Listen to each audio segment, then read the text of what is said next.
Welcome to your 4state.com's Medical Corner. I'm Sajatha Khandelwal. Right now we're joined by Dr. Dan Michaels of the Reconstructive Foot and Ankle Institute, and he's our specialist on foot and ankle conditions. Nice to have you, Dr. Michaels. Thank you for having me. Our first question for you is, what is peroneal tendonitis? Well, the peroneal tendons are on the outside of the foot, and here's a foot model, and they go around, down from the leg, around the outside of the ankle, and they insert on the foot, and they pull. They pull the foot out. So that balances the tendons on the inside of the foot, so you have a nice balance. But there's two of these tendons, and tendonitis refers to inflammation. Sometimes they're inflamed. Tendinopathy refers to degeneration. Sometimes that happens. Consider a tendon kind of like a bag of spaghetti, and it's made up of all these long segments. And sometimes when you sprain your ankle, you get a tear in one of these tendons, a longitudinal split tear. So it's essentially kind of like you took your bag of spaghetti and you took half in one hand and half in the other and you pulled it apart. And that's kind of how a tendon tears. It doesn't rip in half like two ends. It rips longitudinally like you're pulling the two bags of spaghetti apart, so you have an opening in the middle.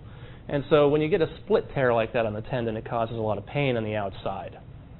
And how do you treat peroneal tendonitis? Well, because these tendons do one thing, they pull up and they move the foot out. You can control the pull on these tendons using conservative means. Using a good supportive shoe and not wearing flip-flops would be one way to go. When you wear flip-flops, your tendons are trying to support your foot. When you wear good supportive shoes, your tendons don't have to work so hard, and the shoe is doing some of the work. Now add to that good shoe a custom-made orthotic, and that gives you even more support, and so the tendons have to work even less hard. Now, if those things don't work to relieve the pain, then an ankle-foot orthotic or an ankle brace can be beneficial, and that can help take away some of the pain.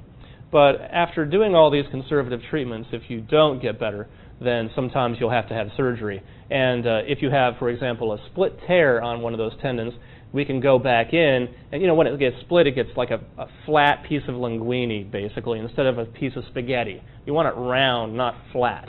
And if you take your piece of linguine and you roll that over and you stitch it together, you'll make it nice and round again, and that takes away your pain. So sometimes that's what has to be done to take away the pain. But usually about 90% of the time, people get better with peroneal dysfunction by utilizing some of the conservative treatments.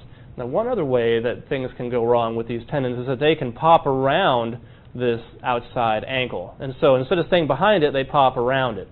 There's not a lot you can do conservatively for that. That's more of a surgical problem, and these things have to be brought back behind and sewed in place. But for most other problems, and this is a very rare condition actually, but for most other problems with the tendons, conservative means usually takes care of it. Good shoes, orthotics, and bracing.